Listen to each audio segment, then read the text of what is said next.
है दोस्तों, आज हम एक इम्पॉर्टेंट कॉन्सेप्ट पर बात करेंगे।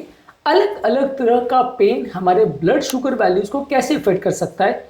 बहुत सारे अलग अलग सिनेरियोज में आपने देखा होगा कि पेशेंट को चाहे हड्डी का पेन हो चाहे हार्ट का पेन हो, ब्लड शुगर वैल्यूज उसकी बढ़ जाती है। और जब व्यक्ति को अलग अलग तरह का इश्यूज होता है, खासकर कोई भी तरह का प्रॉब्लम होता है, उस टाइम पर ब्लड शुगर वैल्यूज नॉर्मल के कंपैरिजन से ज्यादा गड़बड़ आने लगती है और आप टेस्टिंग करते हो तो अक्सर रिजल्ट्स आपको पहले के कंपैरिजन में कंट्रोल ज्यादा खराब दिखता है। ये एस्पेक्ट को समझना जरूरी है कि लोगों को लगता है कि ये सब अलग प्रॉब्लम है, हड्डी का पेन हो रहा है तो वो अलग चीज है, डायबिटीज जो है वो अलग प्रॉब्लम है, हेडेक हो रहा है तो अलग प्रॉब्लम है। ये सारे पेन्स का अगर कोई कोरिलेशन समझ सके तो अपने हिसाब से उसकी दवाइयों को एडजस्ट करना थोड़ा ईजी हो जाएगा, बीमारी को मैनेज करना थोड़ा ईजी हो जाएगा। तो आज हम डिस्कस करेंगे अलग अलग तरह का पेन आपके ब्लड शुगर वैल्यूज को कैसे इफेक्ट करता है और कौन कौन से हार्मोन्स उसमें इन्वॉल्व होते हैं। टॉपिक पर जाने से पहले जो लोग हमारे चैनल पर नए हैं उन्हें रिक्वेस्ट करूंगा कि चैनल को सब्सक्राइब करें, वीडियोस को लाइक करें, शेयर करें, फॉलो करें, कमेंट करें, पूरा देखें। टॉपिक इंपॉर्टेंट है, इसे एंड तक देखिएगा। चलिए शुरू करते हैं।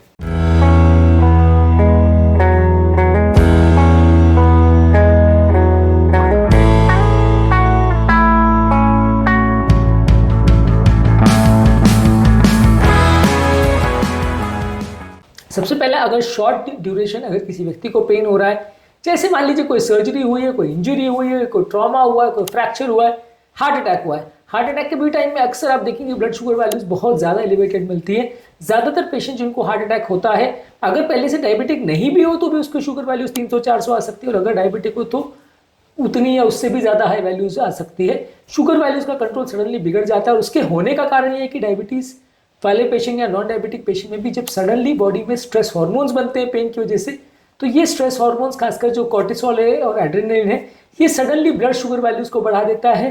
ये लिवर से भी ग्लूकोज रिलीज कराता है और ब्लड में भी ग्लूकोज बढ़ाता है और हमारे इंसुलिन रेजिस्टेंस को भी बढ़ाता है। तो इसकी वजह से शॉर्ट टर्म हाइपोग्लाइसीमिया होता है। अगर ये व्यक्ति को थोड़ा ड्यूरेशन के लिए पेन रहा है तो ये हो सकता है इफेक्ट इतना ज्यादा नहीं आए, पर मान लीजिए अगर 1-2 घंटे 4 घंटे तक पेन है या कुछ टाइम तक, लंबे टाइम तक पेन रह रहा है, तो शुगर वैल्यूज में सिग्निफिकेंट चेंजेस आपको देखने को मिल सकते हैं। और ये तब तक रहेगा जब तक वो पेन चालू रहेगा, 1 से 2 दिन तक भी रहेगा। बहुत सारे हार्ट अटैक के पेशेंट्स में हम देखते हैं कि शुगर वैल्यूज 200-400 आती है और 1-2 दिन में वो अपने आप नॉर्मल हो जाती है। बाद में वो पेशेंट को आप सारे टेस्टिंग करते हो तो कुछ भी उसमें नहीं निकलता है और पेशेंट को नॉन डायबिटिक मान के आप डिस्चार्ज करते हो, सारी दवाइयाँ डायबिटीज की देने की आवश्यकता नहीं पड़ती है। तो ये सारे पेशेंट्स को सिर्फ स्ट्रेस रिलेटेड शुगर वैल्यूज बढ़ता है और कई बार इतना भी बढ़ सकता है कि पेशेंट कीटो एसिडोसिस में चला जाए या ना शुगर इतनी हाई लेवल पे पहुंच जाए कि शुगर टॉक्सिसिटी हो जाए पेशेंट को। ऐसा भी देखा है, खासकर अगर कोई प्री डायबिटिक या डायबिटिक हो तो उसमें 600 शुगर भी हमने काफी बार देखा है। उससे ऊपर तो ग्लूकोमीटर रिकॉर्ड ही नहीं करता है, तो मान के चलिए इतना हाई वैल्यूज भी देखने को मिलता है। और ये सब इसीलिए होता है क्योंकि स्ट्रेस हार्मोन्स बॉडी में रिलीज होते हैं। बॉडी का इंटरनल कंट्रोल सिस्टम कैसा है और कितना स्ट्रेस हार्मोन्स बन रहे हैं, इस बात पर ये डिपेंड करेगा।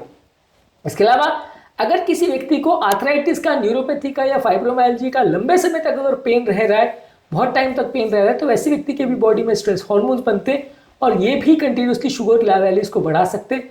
ज्यादा लंबे समय तक स्ट्रेस होने की वजह से भी आपका ओवरऑल जो है शुगर वैल्यूज बढ़ता है। इससे आपका इंसुलिन रेजिस्टेंस गड़बड़ाता है, आपका एक्सरसाइज रूटीन कॉम्प्रोमाइज हो जाता है, वजन ज्यादा बढ़ने लगता है। इसकी वजह से ज्यादातर लोगों को प्रॉब्लम्स होती है। कुछ लोगों को इसकी वजह से जो मेडिसिन दी जाती है उससे भी शुगर वैल्यूज बढ़ जाता है। कई बार पेन के कम करने के लिए लोगों को स्टीरॉइड्स दिया जाता है जो कि इन्फ्लेमेशन और पेन को कम करता है, लेकिन इसके बदले वो शुगर वैल्यूज को बढ़ा देता है। तो शुगर का कंट्रोल ऐसे लोगों में अक्सर गड़बड़ हो जाता है। इसके अलावा कुछ मेडिसिन जैसे ओपियोइड्स दिए जाते हैं, वो भी पेन को कम करने के लिए दिए जाते हैं, जो कि हमारे ईटिंग पैटर्न को चेंज करता है, हमारे पेट की जो मूवमेंट है या फूड की मूवमेंट है, गट मोटिलिटी जिसे बोलते हैं, उसको चेंज कर सकता है, जिसकी वजह से भी ब्लड शुगर वैल्यूज में सिग्निफिकेंट चेंजेस देखने को मिल सकते हैं। तो बेसिकली कॉन्सेप्ट ये है कि लॉन्ग टर्म अगर आपको पेन रहेगा आर्थराइटिस का या फाइब्रोमाइल्जिया का या कोई भी न्यूरोपैथिक पेन हो जो कई दिनों तक चलने वाला पेन है, तो वैसे लोगों में भी काफी शुगर वैल्यूज देखने को मिल सकते हैं। इसके अलावा अगर किसी व्यक्ति को बॉडी में इन्फ्लेमेशन या सूजन है, जैसे कि रूमेटॉइड आर्थराइटिस, गाउट का या लूपस का पेशेंट है, तो वैसे लोगों को भी क्रॉनिक स्ट्रेस की वजह से भी ब्लड शुगर वैल्यूज देखने को मिल सकती है, हाई शुगर वैल्यूज देखने को मिल सकती है। इन्फ्लेमेटरी मार्कर्स जो इन्फ्लेमेशन के रिस्पॉन्स में बनते हैं उन्हें साइटोकाइंस बोलते हैं। ये बॉडी के इंसुलिन के रिस्पॉन्स सिस्टम को या इंसुलिन रेजिस्टेंस को गड़बड़ा देते हैं, जिसकी वजह से बॉडी इंसुलिन प्रॉपर यूटिलाइज नहीं कर पाती और ब्लड शुगर वैल्यूज बढ़ जाती है। इस तरह के इन्फ्लेमेशन वाले पेशेंट्स में अक्सर ब्लड शुगर वैल्यूज को मेंटेन करना मुश्किल रहता है। इस तरह के पेशेंट्स में काफी बार जब इन्फ्लेमेशन कम होता है तो अपने आप शुगर वैल्यूज चेंज हो जाते हैं। अगर स्टीरॉइड्स की दवा या इस तरह की मेडिसिन का इफेक्ट हम नहीं भी काउंट करें तो भी काफ़ी इन्फ्लेमेशन वाले पेशेंट में शुगर वैल्यूज चेंज हो जाती हैं। और जैसे जैसे इन्फ्लेमेशन को कंट्रोल किया जाता है, चाहे दवाइयों द्वारा या किसी और तरीके द्वारा, शुगर वैल्यूज अपने आप नॉर्मल हो सकती हैं। इसके अलावा अगर किसी व्यक्ति को नर्व पेन है, जैसे डायबिटिक न्यूरोपैथी है या सियाटिका है, इस तरह के पेशेंट्स में भी अगर उनका ईटिंग पैटर्न में चेंज हो रहा है या एक्सरसाइज हैबिट्स में चेंज हो रहा है तो अनप्रेडिक्टेबल शुगर वैल्यूज में चेंज हो सकते हैं। अगर पेन बहुत ज़्यादा सीवियर है तो उसकी रिस्पॉन्स में भी स्ट्रेस हार्मोन्स बन सकते हैं, तो ये भी ब्लड शुगर वैल्यूज में चेंज कर सकता है। तो बेसिकली कॉन्सेप्ट ये है कि ज़्यादातर पेशेंट्स को अगर पेन हो रहा है किसी भी कारण से तो शुगर वैल्यूज में थोड़ा इजाफा ही देखने को मिलेगा, थोड़ा बढ़ ही जाएंगे ज़्यादातर केस में, क्योंकि ब्लड शुगर वैल्यूज में स्ट्रेस हार्मोन्स का सिग्निफिकेंट इफेक्ट देखने को मिलता है। इसके अलावा अगर किसी व्यक्ति को स्लीप डिस्टर्बेंस है पेन की वजह से, यानी पेन उसका बहुत ज़्यादा हो रहा है, उसकी वजह से वो सो नहीं पाता, तो इसकी वजह से भी उसका इंसुलिन सेंसिटिविटी चेंज हो सकता है।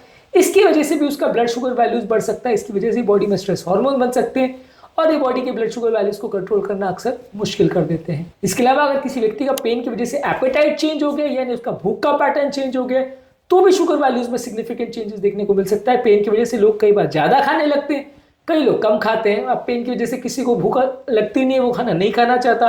कोई व्यक्ति ज़्यादा इमोशनल हो जाता है और इमोशनल ईटिंग करने लगता है।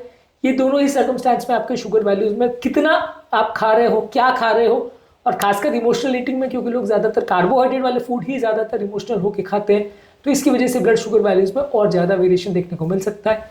शुगर वैल्यूज काफ़ी ज़्यादा बढ़ जाए, ऐसा हो सकता है। ये सब चीज़ों से बचने के लिए अगर किसी व्यक्ति को पेन अगर हो रहा है किसी भी कारण से, तो उस टाइम आप ज़्यादा विजिलेंस रखें, अपने शुगर वैल्यूज को रेगुलरली चेक करते रहें। अगर अक्यूट या क्रॉनिक पेन कुछ भी ऐसा है तो शुगर वैल्यूज को चेक करिए, अपने मेडिसिन को एडजस्ट करिए, ये देखने के लिए कि अगर आपको मेडिसिन की डोज को बढ़ाने की ज़रूरत है या दवाओं को चेंज करने की ज़रूरत है तो आप कर सकते हैं। रेगुलर बेसिस पे एक्सरसाइज करिए। यदि आपका ओवरऑल पेन हो भी रहा है तो भी कोशिश करिए कि जो भी तरह की एक्सरसाइज आप कर सके वो करिए। अगर आप एक्सरसाइज नहीं करते हैं तो भी आपकी ब्लड शुगर वैल्यू सिग्निफिकेंटली बढ़ सकती है। इसके अलावा बैलेंस्ड मील लीजिए। अगर आप बहुत ज़्यादा खाना नहीं खाते, बहुत ज़्यादा इमोशनल ईटिंग और हाई कार्बोहाइड्रेट फूड नहीं खाते, तो काफ़ी चांसेस है कि पेन की वजह से शुगर उतना ज़्यादा वेरिएशन नहीं देखने को मिलेगा। अगर आप इस बात का ध्यान नहीं रखते हैं और पेन के रिस्पॉन्स में आप ज़्यादा खाने लगते हैं या कम खाने लगते हैं तो शुगर में सिग्निफिकेंट चेंजेस देखने को मिल सकता है। तो एक बैलेंस्ड आहार रखिए जो आप नॉर्मली खाते हैं और पेन का आपके डाइट पर उतना ज़्यादा ना इफेक्ट पड़े तो ही अच्छा है। तो आज के टॉपिक में हमने बात करी कि अलग अलग तरह के पेन और पेन से रिलेटेड इश्यूज़ हमारे ब्लड शुगर वैल्यूज़ में किस तरह के चेंजेस कर सकते हैं और क्यों इस तरह के चेंजेस होते हैं और उनसे बचने के लिए भी क्या क्या कर सकते हैं, इस पर भी हमने बात करी। उम्मीद करूँगा कि आज के टॉपिक में कुछ नई बातें जानने को मिली होगी। जो लोग हमारे चैनल पर नए हैं उन्हें रिक्वेस्ट करूँगा कि चैनल को सब्सक्राइब करें, वीडियोज़ को लाइक करें, शेयर करें, फॉलो करें, कमेंट करें, पूरा देखें।